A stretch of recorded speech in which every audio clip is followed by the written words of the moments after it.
안녕하세요. 시작좋은TV 사당동 공인중개사 이승주입니다. 여러분들 썸네일 보셨겠지만 실제로 임대차 사례에서도 많이 묻는 질문이기도 하고요. 많은 궁금증을 여러분들이 갖고 계신 것 같기도 해서 해당 주제로 오늘 영상을 찍게 됐습니다. 주제는 뭐냐면 월세나 전세를 살고 있는 세입자분께서 살고 있는데 기존에 계약했던 주인이 아니라 거주 기간에 주인이 바뀌었을 경우 이럴 때는 계약서를 다시 써야 되는가 아니면 나가야 되는가 질문들을 하시는 분들이 있는데요. 이거에 대해서 오늘 자세히 설명을 드려보겠습니다.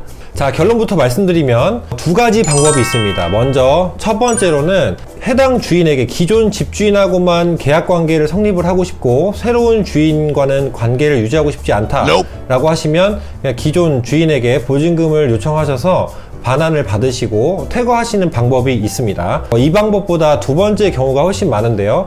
두 번째 경우는 그냥 기간을 채우고 사는 겁니다. 주인이 한 번이 바뀌든 두 번이 바뀌든 10번이 바뀌든 상관이 없습니다. 이럴 때는 그냥 기존 계약서를 유지하시면서 여러분들께서 기존 만기까지 현재 계약을 유지하시고 거주를 하시다가 퇴거하시면 되는데요. 물론 계약갱신 요구나 묵시적갱신 등도 여전히 유효합니다. 자, 이럴 때는 걱정되시는 부분이 내 보증금을 그럼 주인에게 반환을 잘 받을 수 있을까요? 라는 건데요. 당연히 반환을 잘 받을 수가 있고 그래서 주택임대차보호법이라는 게 존재하는 거겠죠. 이게 임차인들을 위한 편면적인 강행 규정입니다. 그러니까 세입자들에게 불리한 조항이나 세입자들에게 불리하지 않게 불합리하지 않게 법들을 만들어 놓은 게 주택임대차보호법이기 때문인데요. 먼저 여러분들이 거주를 하시면서 주인이 바뀌었다 라고 했을 때 이 보증금은 채권이기 때문에 원래는 기존 주인에게 요청을 하는 게 맞아요. 기존 주인과 거래관계가 성립이 됐기 때문에. 하지만 보통은 매매 시에는 새로운 주인, 새로운 임대인이 기존의 임대인의 지위와 권한을 승계하도록 되어 있습니다. 이게 주택임대차보호법 제3조 4항에 나와 있는 내용인데요. 이 내용을 읽어드리면 매매 시 양수인은 임대인의 지위를 승계한다 라는 항목으로 명확히 명시가 되어 있습니다. 이 말이 뭐냐면 지위와 권한을 승계한다는 건데 기존의 세입자 보증금에 대한 권한을 승계하는 겁니다. 그러니까 이제 채무자, 보증금을 줘야 되는 채무자 입장인 임대인이 새로운 주인으로 바뀐다는 겁니다. 그러니까 기존의 임차인은 새로운 주인에게 보증금 반환을 요청하고 만기가 되면 퇴거를 하시면 되는 겁니다. 그럼 여러분들이 궁금하신 부분이 있을 수 있어요. 그러면 이 보증금 못 지키면 어떡하죠? 새로운 집주인이 계약서를 새로 쓰자고 하는데 이럴 때는 새로 써도 되는가요? 라는 질문들이 있을 텐데요. 자, 먼저 첫 번째, 보증금을 못 지키면 어떡하죠? 라는 거에 대한 질문이에요. 전까지는 주인이 바뀌면 나가라고 하면 그냥 나갔을 수밖에 없었어요. 왜냐면 채권 관계는 해당 거래한 사람끼리 그 특정 인에게만 주장할 수 있는 권리였기 때문인데요. 이걸 보호하기 위해서 세입자들이 그냥 무단으로 쫓겨나가는 거를 방지하기 위해서 이런 사례들을 대비해서 주택임대차보호법에서 전입신고랑 확정일자 제도를 만든 겁니다. 전입신고를 해서 확정일자를 받아두면 이 채권, 보증금이라는 채권이 기존에 거래했던 주인에게만 주장할 수 있는 권한이 아니라 만인에게 주장할 수 있는, 주인이 바뀌어도 아니면 경매 시에 이 후순위 권리자들한테도 내가 선순위입니다, 내가 물권처럼 보장받을 수 있습니다 라고 채권을 물권처럼 만들어주는 힘이 있는 게 주택임대차보호법의 전입신고랑 확정일자인데요. 확정일자는 우선 변제의 권한을 줄 수 있는 우선 변제의 권한을 부여하는 기능을 합니다. 그러니까 예를 들면 내가 1순위로 세대 전입신고를 하고 살고 있었는데 그 후에 근저당이 설정됐어요. 그러면 내가 1순위죠. 이 후순위 권리자들보다 선순위인 채권임에도 불구하고 물권처럼 후순위 근저당권자보다 먼저 보증금을 반환받을 수 있는 권한이 생긴다는 겁니다. 이게 주택임대차보호법의 가장 강력한 효과라고 볼 수 있는데요.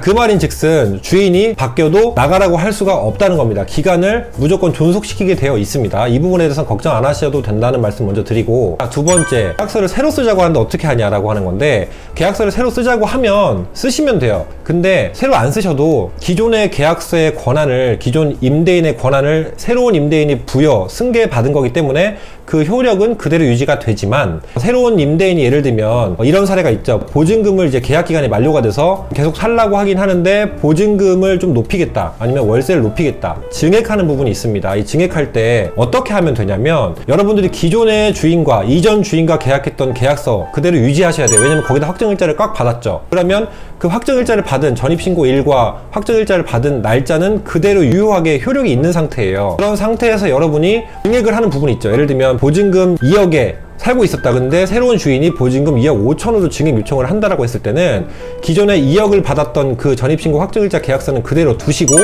5천에 대한 증액 부분만 계약서를 새로 쓰시는 겁니다. 그럼 이 증액한 부분에 한해서만 새롭게 확정일자를 받으시면 되는데, 여기서 주의하셔야 될 부분은요, 5천만원 증액한 부분에 대해서 확정일자를 받고 기존에 2억을 받았던 기존 계약서, 이전 주인과 계약했던 계약서는 그대로 유지를 하셔야 된다는 겁니다. 절대 파기하시거나 버리시면 안 되고 그대로 보관하시면 됩니다. 왜냐? 말씀드린 대로 기존의 순위는 그대로 유지를 해야 되기 때문입니다. 순위 효력의 보존을 유지하기 위해서 그대로 두셔야 된다는 거 꼭 기억하셔야 됩니다. 자, 이런 경우도 있을 수 있어요. 2억을 내가 전세보증금을 줄 때는 근저당이 없었습니다. 근저당 말소가 됐어요. 근데 그 중간에 새로운 주인이 근저당을 설정을 하려고 하는 거예요.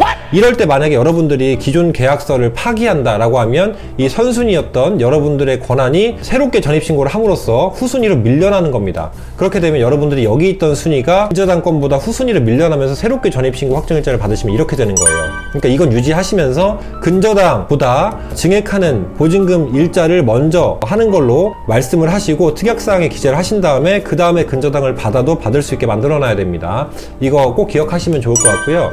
절대 기존의 계약서 순위 보전 그리고 효력에 그대로 유지하기 위해서 두셔야 된다라는 거 절대 잊어버리시면 안 됩니다. 주인이 바뀌어도 결론적으로 이 지위와 권한은 승계가 되기 때문에 기존의 계약서, 이전 주인과 계약했던 계약서는 그대로 두시면 된다는 겁니다. 여러분들이 그 집에 살고 있는 거기 때문입니다.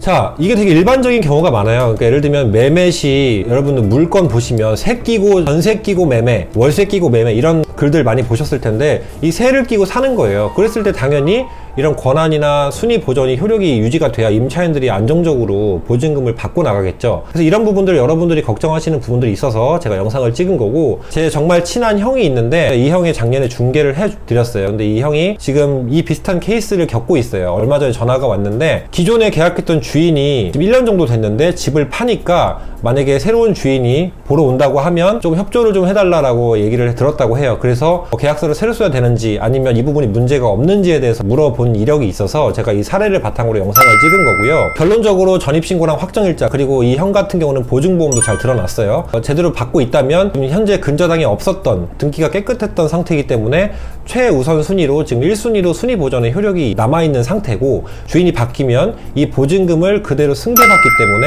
이 형은 나중에 새로운 주인에게 보증금 반환 요청을 하면 된다는 겁니다. 만약에 재계약 시, 연장 계약 시 증액을 하게 된다라고 하면 증액된 부분만 새로 계약서를 쓰고 확정일자를 받으면 된다라고 얘기를 하면 될 겁니다. 자, 그리고 만약에 주인이 그럼에도 불구하고 계약서를 계속 쓰자, 지금 살고 있는데 나 새로운 주인이니까 남은 기간이라도 계약서를 새로 쓰자라고 하는 경우도 있죠.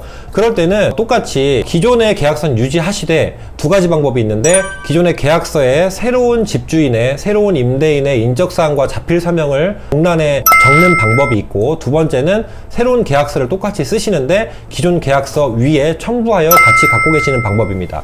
이럴 때는 특약사항에 기존 계약사항과 모든 내용은 동일하며 임대인의 변경으로 인해 기존 계약서에 매절 며칠부로 새로운 계약서를 작성한다, 임대인 변경 건으로 작성한다는 내용만 특약으로 추가하시면 기존의 계약서와 함께 첨부하고 계시면 되는 거고, 절대 전입신고랑 확정일자를 새로 받으시면 안 된다는 거 알아두셔야 됩니다, 여러분들. 이유는 뭐라고 했어요? 전입신고 확정일자를 받음으로써 순위보전 그리고 여러분들의 채권이 물건처럼 보존을 받는 효과가 있었는데, 이때 만약에 후순위로 무언가 근저당이나 기타 물건이 설정되지 않았다면 안정적이겠지만 크게 다를 점이 없겠지만, 여러분들이 만약 이 뒤에 후순위에 무언가 물건이 근저당 같은 게 생겼는데 여러분들이 새로 전입신고를 하시게 되면 후순위로 밀려나는 그런 악영향이 생긴다는 겁니다. 그래서 이 부분은 그대로 두셔야 된다는 거 여러분들 꼭 명심하시면 됩니다. 결론적으로 집주인이 바뀌었을 때도 나가라고 할 수 없고요. 물론 기간이 남아있는데 나가라고 할 수 없는 겁니다. 물론 지금 임대차 보호법, 임대차 3법이 지금 바뀌면서 집주인이나 직계가족이 직접 거주할 경우에는 만기 시에도 나가라고 할 수 있긴 하겠지만 그런 경우가 아니고, 현재는 기간이 남았는데 나가라고 할 수 있느냐라는 부분에 대한 것과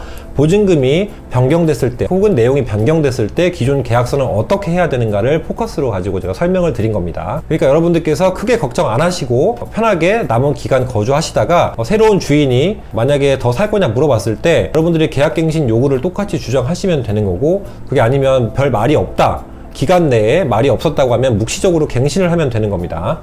여러분들께서 이 내용이 도움이 되셨길 바라고요. 혹시 문의사항이 있으시면 댓글로 남겨주시면 제가 가능한 범위에서 편하게 시간 날 때 댓글을 달아드리도록 하겠습니다. 전세나 월세를 살고 있을 때 주인이 바뀌었으면 어떻게 해야 되냐, 계약서를 새로 써야 되는가, 나가야 되는가 라고 하는 부분에 대한 영상을 오늘 마치도록 하겠습니다. 도움이 되셨다면 구독, 좋아요 부탁드리겠습니다. 감사합니다, 여러분.